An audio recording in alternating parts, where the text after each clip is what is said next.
경산의 한 인문계 고등학교 교사들이 방학 때마다 하지도 않은 근무를 했다면서 초과 근무 수당을 받아가는 어처구니 없는 일이 벌어졌습니다. 대구의 한 어린이집 보육교사가 내부 비리를 외부에 알렸다는 이유로 그만두라는 압력을 받는 등 내부 고발자 보호가 허술합니다. 대구의 경쟁력 있는 골목길을 조명하는 연중기획 리포트 길, 사람, 그리고 도시. 오늘은 김광석 다시 그리기 길을 소개합니다. 여러분 안녕하십니까? 대구 경북 소식 전해드립니다. 한 인문계 고등학교 교사들이 방학 때마다 하지도 않은 근무를 했다면서 시간의 수당을 챙겨오다가 적발됐습니다. 몇 년 동안 계속했는데도 교육당국은 전혀 알지 못했습니다. 금교신 기자가 단독 보도합니다. 경산시의 한 인문계 고등학교. 이 학교 교사 33명은 지난 2011년부터 봄, 여름, 겨울 방학 때마다 초과 근무를 했다면서 경북교육청에 수당을 신청해 인건비 보조금을 받아갔습니다. 부정하게 받아간 돈은 지금까지 확인된 것만 800여만 원. 교사들이 하루 서너 시간씩 일을 더 했다면서 허위 신청한 것입니다. 문제는 이런 허위 신청을 학교가 주도했다는 것입니다. 학교 측은 방학 때 근무 계획서를 바탕으로 조작된 초과 근무 신청서를 미리 만들어 교사들이 내부 전산망에 띄우는 수법을 썼습니다. 실제 근무를 하는 파일 하나와 그다음에 초과 근무를 신청하는 조작된 파일을 동시에 모든 선생님들에게 발송해서 선생님들이 그 조작된 서류에 의해서 초과 근무를 신청함으로써 학교 측은 교사들이 방학 때도 보충 수업과 야간 자습 감독을 하는 등 고생이 많지만 법적으로 초과 수당을 신청할 수 없어 사기 진작 차원에서 이런 일을 했다고 밝혔습니다. 12시간 근무해도 초과 근무 올릴 수가 없거든요. 그래서 보통 대부분의 학교에서 누구라도 이해할 수 있는 일이 아니었느냐. 경북교육청은 내부 고발이 있기 전까지 이런 허위 신청 사실을 전혀 알지 못했습니다. 구체적인 증빙 자료가 있는 것 같으면 몰라도 현장에서 그 가짜로 산다는 걸 적발하지 않으면 사실은 적발에 어려움이 있습니다. 자기가 안 했다 그러면은 저희가 입증할 방법이 없거든요. 경북교육청은 지급된 보조금을 모두 환수하고 부정수령액의 2배를 추가 징수할 방침입니다. 정의와 도덕을 가르치는 학교의 교사들이 조직적으로 국가의 세금을 부정수령한 것은 목적과 이유에 관계없이 사회적 비난을 피하기는 어려울 것으로 보입니다. MBC 뉴스 금교신입니다. 대구의 한 어린이집 보육교사가 내부 비리를 외부에 알렸다는 이유로 불이익을 받고 있습니다. 내부 고발자에 대한 허술한 관리가 도마에 오르고 있습니다. 양관희 기자가 보도합니다. 대구의 한 어린이집에서 2년 동안 근무한 보육교사 A모 씨는 최근 원장으로부터 일을 그만두라는 얘기를 들었습니다.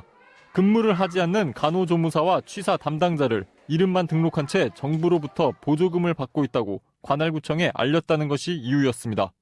선생님 자질이 없다면서 나가라 그랬고, 그리고 애들 내일 출근하게 되면 애들 다 빼겠다고. 그런데 내부 문제를 외부에 알린 사람이 A 교사라는 사실을 원장이 알게 된 것은 어이없게도 구청 담당 직원 때문이었습니다. 현장 점검에 나선 구청 직원이 들고 간 서류에 제보자의 이름이 적힌 것을 원장이 보게 된 것입니다. 다른 서류가 있길래 이렇게 보니까 그 내용이 한 A4 한 장이 지금 적혀 있는 거 제가 다 보게 됐어요. 내부 제보자가 와서 그렇게 현장 점검을 갖고 유출하려든가 그런 의도는 전혀 없었습니다. 지난 24일에는 블랙리스트에 오른 대구의 어린이집 보육교사와 시민단체가 내부 고발 교사를 보호해달라며 권익위원회 앞에서 기자회견을 갖기도 했습니다. 정부의 관리 감독 인원이 부족해 어린이집 비리와 부조리는 쉽게 드러나지 않습니다. 이런 상황에서 내부 고발자는 비리를 줄이는 데 큰 역할을 할 수 있어 이들을 적극 보호해야 한다는 지적이 제기되고 있습니다. MBC 뉴스 양관입니다.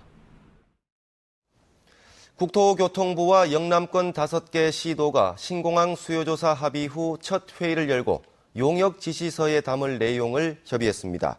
국토부는 이 자리에서 영남권 신공항의 영향권에 호남과 충청 일부도 포함하는 한편 화물 수요도 넣고 용역 착수 보고회 때부터 지역 추천 전문가를 참여시키겠다고 밝힌 것으로 전해졌습니다. 또 시도 의견을 서면으로 수렴한 뒤 용역 지시서를 최종 확정해 긴급 입찰 방식으로 용역을 맡겨 8월에 착수할 수 있도록 하겠다고 말한 것으로 전해졌습니다.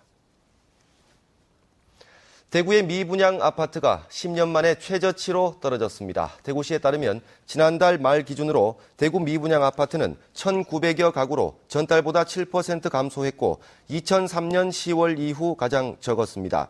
이는 2000년대 후반부터 중소형 아파트가 주로 공급되면서 분양이 잘 됐고 미분양에 대해 취득세 감면 혜택이 한시적으로 주어진 때문으로 분석됩니다. 개원을 한 달 앞둔 경주 버드파크에 첫 식구로 딱새 가족이 둥지를 틀었습니다.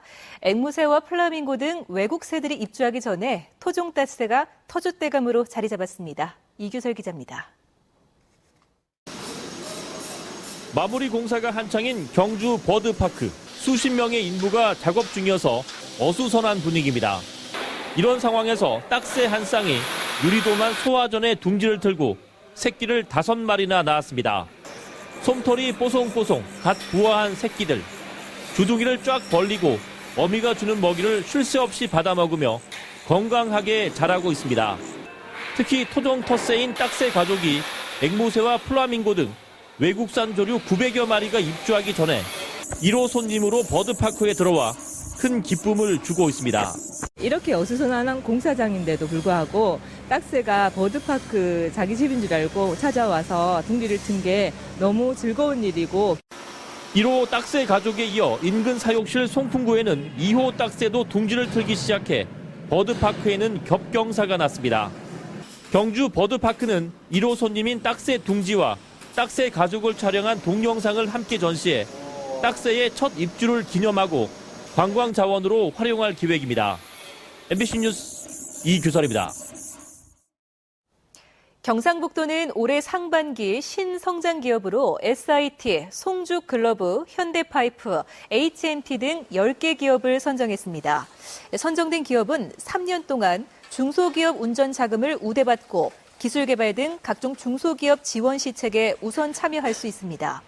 경상북도는 연간 매출 10억 원 이상이고 최근 2년간 10% 이상 성장한 기업 가운데 매출액 증가율, 기술개발 실적, 수출 비중 등을 종합평가해 매년 상하반기 신성장 기업을 뽑습니다.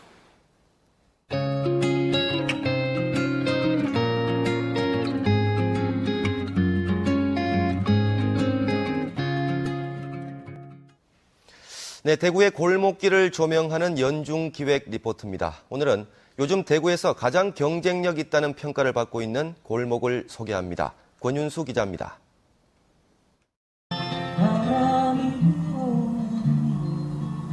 언제 들어도 편안하고 잔잔한 감동을 주는 김광석의 노래. 고인이 된 지 17년이 흘렀지만 대구시 대봉동의 한 작은 골목길에 가면 늘 살아있는 김광석을 만날 수 있습니다.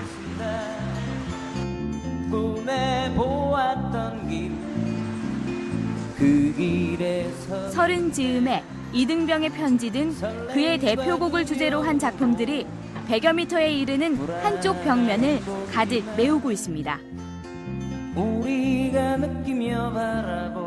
전국 각지에서 찾아온 사람들이 끊이질 않습니다. 포스팅이 많이 올라져 있더라고요. 그래서 일단 이렇게 찾아와 봤는데 가수만큼 그 노래의 인기에 대한 것도 실감을 할 수가 있는 것 같고요. 깜짝 거리 공연이 펼쳐지기도 하고 장신구와 그림 등을 내다 파는 벼룩시장이 열리기도 합니다. 판매하시는 분들이 직접 자기가 만들고 사진 찍고 이런 게 같이 좀 결합돼서 좀 더 좋은 것 같아요. 김광석 골목길은 죽어가던 바로 옆 전통시장에도 활기를 불어넣고 있습니다. 김광석 씨가 많은 응원해 주시는 것 같은 느낌이 들어요. 그래서 많이 요 거리도에 토요일하고 일요일 이런 경우에는 전국에서 많이 옵니다. 김광석 골목길은 지난 2010년 11월 17명의 지역 작가들이 거리 벽화를 통해 김광석 이야기를 입히면서 시작됐습니다. 중구 대봉동 출신의 대표적인 스타라고 할 수 있죠. 가게 김광석 씨를 좀 다뤄보는 것이 어떨까라고 제안을 했고 그 제안이 이제 작가들 사이에서 채택이 되어서 이 길을 만들게 되었습니다. 골목의 트레이드 마크가 된 김광석 동상을 만든 작가는 또 다른 작품으로 관람객들에게 재미와 감동을 줄 준비를 하고 있습니다. 이번에는 조금 환하게 웃는 모습으로, 그리고 보시다시피 서 있는 작품이라서 같이 이렇게 사진도 찍고 할 수 있는, 참여할 수 있는 그런 작품. 아무것도 가진 것 없는 네에게 그저 평범했던 도시의 거리가 요절한 가수의 이야기로 옷을 입고 전국적인 명소로 탈바꿈했습니다. MBC 뉴스 권윤수입니다. 대구지방검찰청은 여대생을 때려 살해한 뒤 경주의 한 저수지에 유기한 25살 조명훈을 살인과 사체 유기 혐의로 구속 기소하고 전자장치 부착 명령을 청구했습니다. 검찰에 따르면 조 씨는 지난달 25일 새벽 6시쯤 자신의 집에서 여대생 22살 A양을 성폭행하려다 반항하자 마구 폭행하고 목졸라 살해한 뒤 시신을 유기했고, 그보다 석 달 전인 2월에도 19살 B양을 자신의 집에서 성폭행하려다 미수에 그치자 3시간 동안 감금한 것으로 드러났습니다. 영천시는 보잉사의 항공전자 MRO 센터 구축과 관련해 현장 지질조사 등을 시작으로 사업을 본격 추진합니다. 영천시는 보잉사 MRO 센터 터를 포함해 항공전자 시험평가센터가 들어설 녹전동 일대에 4만 7천여 제곱미터 가운데 90%의 토지 보상을 끝내고 다음 달 4일까지 나머지 토지에 대한 추가 보상에 들어갑니다. MRO 센터는 F-15K 등 보잉사의 항공전자 부품 테스트와 정비를 맡게 되는데 국내 항공산업을 한 단계 끌어올릴 것으로 기대됩니다. 대구와 경북교육청이 지역의 특수 목적고와 자립형 사립고에 대해서 감사에 착수했습니다. 대구는 대구 외고를 비롯해 경신고와 경일여고, 개성고, 대건고등학교가, 경북은 경북 외고와 김천고, 포항제철고가 감사 대상입니다. 주요 감사 내용은 최근 3년 동안의 입학 전형과 전학, 편입학 전형에서의 교육청 지침 준수, 입학 전형 준수, 공정성 확보, 사회적 배려 대상자 입학 불법성 여부 등입니다. 대구와 경북교육청은 7월 한 달 동안 감사를 벌여 감사 결과에 따른 제도 개선 방안을 교육부에 제출할 계획입니다. 대구문화방송 시청자위원회 6월 회의가 오늘 열렸습니다. 오늘 회의에서는 여름철을 맞아 에너지난 속에서 어려움을 겪는 소외계층에 대한 관심과 지방선거 1년을 앞두고 자치단체장에 대한 냉정한 평가가 필요하다는 의견이 제시됐고, 에너지난을 다룬 시사 프로그램에서 정부에 대한 책임 추궁이 부족했다는 지적이 나왔습니다.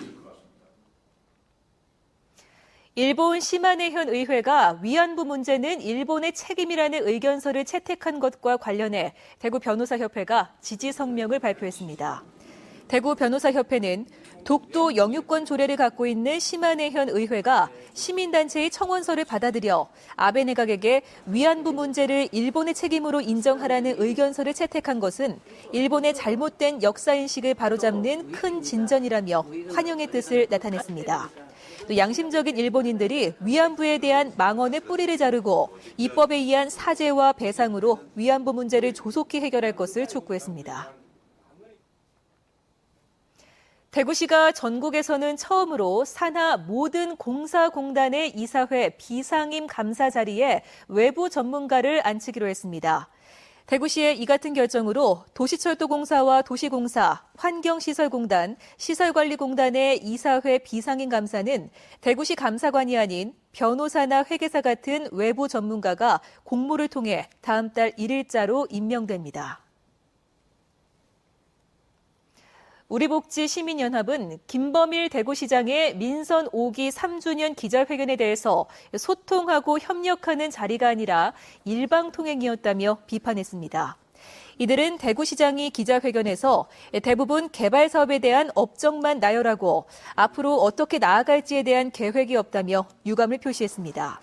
또 대구시가 도시철도 3호선의 불법 특혜와 안전 문제는 다루지 않고 보육 행정에 대한 불신 등 쌓여있는 행정 문제를 해결하지 못하고 있다고 주장했습니다.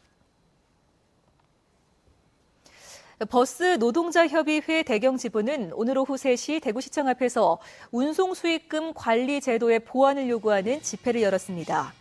이들은 시내버스 준공영제를 실시하면서 해마다 투입되는 세금은 늘어가는데 운송수익금 관리 감독은 허술하다며 운송수익금 관리의 책임을 버스 노동자들에게만 돌리지 말고 사전에 방지할 수 있는 제도적 보완 장치를 마련할 것을 요구했습니다. 대구지방법원은 조이팔 일당의 범죄 수익금을 세탁해주고 돈을 받은 혐의로 기소된 전직 경찰관 46살 임모 씨에 대해서 징역 1년 6개월에 벌금 100만 원을 선고했습니다. 재판부는 전직 경찰인 임 씨가 뇌물수수로 재판을 받고 있는 중이었음에도 조이팔 일당에게 수사 정보와 편의를 제공해주는 대가로 8,500만 원을 받아 엄벌이 불가피하다고 밝혔습니다. 네, 대구 경북 소식이었습니다. 안녕하세요. 스포츠 뉴스입니다.